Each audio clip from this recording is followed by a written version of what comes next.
बीच सूखा पड़ता था। उसमें कुछ हमारे पूर्वज ऑस्ट्रेलोपिथेकस स्पीशीज कॉल्ड रोबस्ट ऑस्ट्रेलोपिथ्स मजबूरी के बाद भी शिकार करना अवॉइड कर रहे थे और उसकी जगह पे लो क्वालिटी के प्लांट्स खा के गुजारा कर रहे थे, जिसके वजह से वो इवेंचुअली विलुप्त हो गए। लेकिन उसी दौरान ऑन द अदर हैंड कुछ ऐसे भी ऑस्ट्रेलोपिथ्स थे जो वैसे वक्त में मरे हुए जानवर और कीड़े मकोड़े खाना सीख गए और इससे उनका गट, जो पहले नट्स खाके सिर्फ चर्बी पचाने के लिए अडेप्ट हुआ था, वो अब धीरे धीरे करके हाई प्रोटीन डाइट को भी पचाने लगा। और एग्जैक्टली इसी के ही वजह से, आई रिपीट, इसी हाई प्रोटीन डाइट के ही वजह से कुछ ऑस्ट्रेलोपिथ स्पीशीज तेज दिमाग वाले होमोसेपियंस में इवॉल्व कर गए। सो ये है बेसिकली एक बहुत ही क्रेजी फैक्ट कि आज हम इंसानों के पास जो तेज दिमाग है, जिसके वजह से हम एथिक्स, मॉरल्स और रिलीजियन के बारे में सोचकर नॉनवेज खाना त्याग भी कर पा रहे हैं, वो दिमाग भी नॉनवेज की ही देन है in the first place. Crazy right, but scientifically accurate. Also एक फैक्टर है जो इसी कॉन्टेक्स्ट में मेजर रोल प्ले करता है, द इंडियन क्लाइमेट। और यही क्लाइमेट काफी हार्मफुल डिजीजेस भी कॉज करता है, जैसे स्किन कैंसर। इसके पीछे का रीजन 65% इंडियन सनस्क्रीन ही यूज नहीं करते, क्योंकि मोस्टली इंडिया में फॉरेन ब्रांड्स के सनस्क्रीन अवेलेबल होते हैं जो उनके कोल्ड एंड ड्राई क्लाइमेट के हिसाब से बने होते हैं, और इसीलिए ये सारे सनस्क्रीन इंडिया के हॉट ह्यूमिड क्लाइमेट में हमारी स्किन को काफी ऑयली बना देते हैं। लेकिन कोई नहीं, हमारे इंडियन स्किन के लिए बेस्ट सनस्क्रीन ढूंढने के लिए चलो एक साथ मिलकर एक टेस्ट कंडक्ट करते हैं, द ब्लॉटिंग पेपर टेस्ट। और इस टेस्ट के लिए मैंने मार्केट के टॉप 6 मोस्ट पॉपुलर सनस्क्रीन्स को लिया है और इन सब के कुछ अमाउंट ऑफ प्रोडक्ट्स को मैं ब्लॉटिंग पेपर पर डाल दूंगा। Basically blotting paper oil absorb करता है, तो जितना भी ऑयल ब्लॉटिंग पेपर पर लग जाएगा उससे हमें पता चलेगा कि कौन सी सनस्क्रीन ऑयली स्किन के लिए बेस्ट होती है। सो इसे कुछ टाइम तक ऐसे ही रखने के बाद चलो अब इसके रिजल्ट्स को कंपेयर करते हैं। आप देख सकते हो बाकी के ऑलमोस्ट सभी ब्रांड्स में ऑयल थोड़ी तो क्वांटिटी में निकली ही, लेकिन कुछ में तो काफी ज्यादा ऑयल निकला है। लेकिन डीकंस्ट्रक्ट में स्पेसिफिकली बिल्कुल भी ऑयल नहीं निकला। तो definitely this is one of the best sunscreens available in India for Indian skin, क्योंकि ये हमारे क्लाइमेट में भी आपके स्किन को ऑयली नहीं बनाएगा। मैंने इस प्रोडक्ट का लिंक नीचे डिस्क्रिप्शन में डाल दिया है, डेफिनेटली चेक इट आउट। अब वापस आते हैं अपने वीडियो में। हम डिस्कस कर रहे थे कि कैसे आज हम नॉनवेज खाएं या नहीं, ये सोच पाने की भी इंटेलेक्चुअल क्षमता हमें नॉनवेज खाने की वजह से ही मिली थी। इनफैक्ट कई एक्सपर्ट्स कहते हैं कि हमने ब्लेड्स जैसे धारदार स्टोन टूल्स बनाना इसी वक्त सीखा था जब हमारा दिमाग तेजी से ग्रो हो रहा था। उस समय क्योंकि हमारे पास लंबे कैनाइन्स नहीं हुआ करते थे हड्डियों से कच्चे मांस को चीर के अलग करने के लिए, इसीलिए हमने पत्थरों में धार करके उन्हें नाइफ की तरह इस्तेमाल करना शुरू कर दिया और मांस खाने लगे। अब ऐसे में आपके दिमाग में नेचुरली एक सवाल आएगा कि तो फिर हम कंप्लीटली मांसाहारी जानवर क्यों नहीं बन गए, जैसे लायन या टाइगर। वेल, इसके पीछे भी ना एक बहुत ही इंटरेस्टिंग रीजन है, क्योंकि बाकी मांसाहारी जानवरों के विपरीत हमने लक बाय चांस आग जलाना डिस्कवर कर लिया और नतीजन हम मांस को पका के खाने लगे। यानी कि हमारे पेट को कच्चा मांस खाने वाले जीवों की तरह इवॉल्व होने की जरूरत ही नहीं पड़ी, और इसीलिए ही आज तक हमें कच्चे मांस का स्वाद पसंद नहीं है, लेकिन पके मीट से नॉनवेज खाने वाले लोगों के मुंह में पानी आ जाता है। सो टेक्निकली अगर एवोल्यूशन के पर्सपेक्टिव से देखें तो ना ही हमारा शरीर स्ट्रिक्ट वीगन डाइट के लिए बना है और ना ही स्ट्रिक्ट नॉन वेजिटेरियन डाइट के लिए। हमारे बॉडी की मॉर्फोलॉजी के हिसाब से हम वेज हो या नॉन वेज दोनों खा सकते हैं, बैलेंस न्यूट्रिशन एक्रू करने के लिए। और इसीलिए कोई वेजिटेरियन या नॉन वेजिटेरियन एक दूसरे को ये नहीं बोल सकता कि आप कुछ ऐसा खा रहे हो जो प्रकृति ने आपके लिए बनाया ही नहीं है। Because as paradoxical as it may sound, हम वेज खाने की वजह से ही नॉन वेज बने और फिर हमें मीट नहीं खाना चाहिए, इतना सोच पाने वाला दिमाग भी हमारा मीट खाने की वजह से ही डेवलप हुआ। सो अब क्योंकि आपके पास थोड़ा सा हिस्टोरिकल और साइंटिफिक बैकग्राउंड है, सो नाउ लेट्स अंडरस्टैंड कि वेजिटेरियन और नॉन वेजिटेरियन डाइट में से कौन सी डाइट हमारे शरीर और हेल्थ के लिए सबसे बेस्ट है। सो इसके लिए हम दोनों डाइट्स को ना 4 अलग पैरामीटर्स में साइंटिफिकली कंपेयर करेंगे to decide the ultimate winner.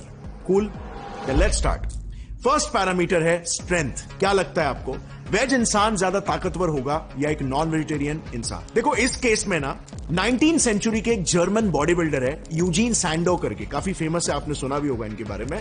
उन्हें father of modern body building कहा जाता है। ही ऑलवेज सेड कि एक हाई मीट वाला डाइट जिसमें अंडे, दूध जैसे बाकी एनिमल प्रोडक्ट्स भी इंक्लूडेड है, वो हमेशा बेस्ट होती है for muscle growth and for strength. और इस क्लेम को आज 21st सेंचुरी की एक स्टडी भी काफी स्ट्रांगली बैक करती है। Journal of international society of sports nutrition में पब्लिश्ड ये स्टडी कहती है कि एनिमल डिराइव्ड वे प्रोटीन्स में शाकाहारियों के प्रोटीन सोर्सेज जैसे फॉर एग्जांपल सोय प्रोटीन से एटलीस्ट 30% ज्यादा एमिनो एसिड्स होते हैं, बोथ एसेंशियल और ब्रांच चेन्ड एमिनो एसिड्स। और इसीलिए पोस्ट वर्कआउट मसल रिपेयर में एनिमल डिराइव्ड प्रोटीन्स हमेशा प्लांट डिराइव्ड प्रोटीन से बेहतर होते हैं। प्लस 2016 के एपिक ऑक्सफोर्ड स्टडी ने भी इसे कंफर्म किया है कि मसल मास को मेंटेन करने के लिए मीट ईटर्स के पास एक एडेड एडवांटेज होता है ओवर वीगन्स। और इसीलिए जॉर्डन पीटरसन का भी एक्सपीरियंस एक कार्निवोर डाइट में कुछ ऐसा ही रहा। पर रियलिस्टिकली स्पीकिंग मसल से भी ज्यादा ताकत हमारी हड्डियों पर निर्भर करता है, राइट? क्योंकि अगर आप पतले हो फिर भी आप एक गैस सिलेंडर उठा सकते हो इफ यू पुश योरसेल्फ। लेकिन अगर आपको लेट्स से आर्थराइटिस या बोन कैंसर जैसी कोई बोन डिजीज है, फिर चाहे आप कितने भी मस्कुलर क्यों ना हो,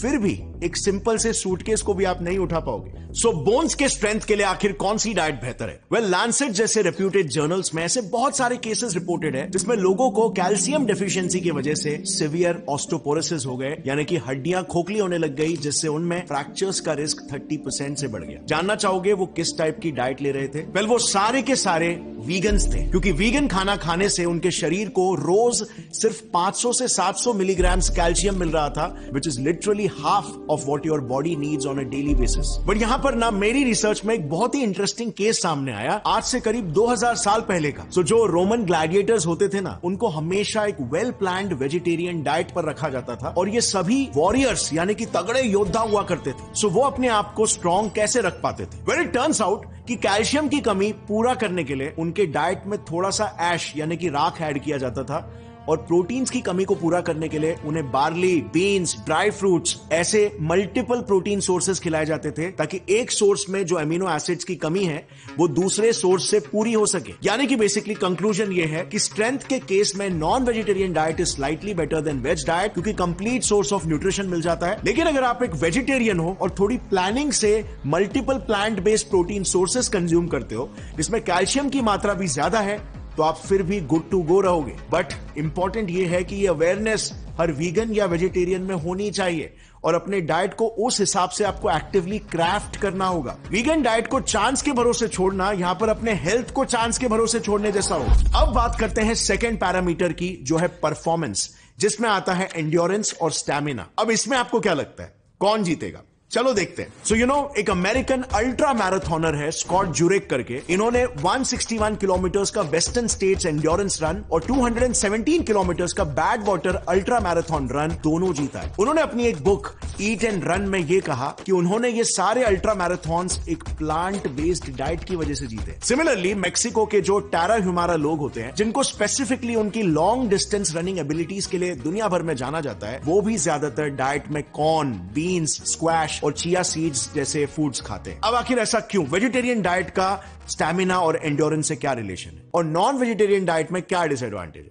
तो मेनली इसके दो रीजंस हैं। एक है डिहाइड्रेशन और दूसरा है एनर्जी यूटिलाइजेशन। डिहाइड्रेशन इसीलिए बिकॉज शरीर में जब प्रोटीन्स मेटाबोलाइज होते हैं तो उससे यूरिया बनता है एज अ बाय प्रोडक्ट, और यूरिया को एज यू नो एक्सक्रीट कराने में बहुत ज्यादा पानी लगता है। अब non veg diet being a high protein diet, वो शरीर का बहुत सारा पानी वेस्ट कर देता है, और इसीलिए जल्दी डिहाइड्रेट होने की वजह से लोग एंड्योरेंस एक्टिविटीज में ज्यादा देर तक टिक नहीं पाते। एक और एक इंटरेस्टिंग फैक्ट यहां पर यह है कि vegetarian diet high carbohydrate diet होता है, और 1 ग्राम कार्बोहाइड्रेट 3 ग्राम वाटर को बॉडी में रिटेन करता है, तो आपको एक्स्ट्रा हाइड्रेशन प्रोवाइड करता है, जो कि आपको लॉन्ग डिस्टेंस रन में काम में आता है। अब बात करते हैं दूसरे रीजन की, जो है एनर्जी एफिशिएंसी की। अगर मैं स्टैमिना की बात करता हूं तो आपके दिमाग में कौन सा जानवर आता है? आपके दिमाग के घोड़े दौड़ने लगते हैं, राइट? मेरा मतलब है आपके दिमाग में घोड़ा आता है। वेल, बात यह है ना कि मोस्टली सभी कार्निवोर्स में भी छोटे स्प्रिंट्स में फास्ट जरूर भाग लेंगे जैसे चीता, मगर वो लंबी दूरी तक सस्टेन नहीं कर पाते। एक मेजर रीजन इसके पीछे यह है कि कार्निवोर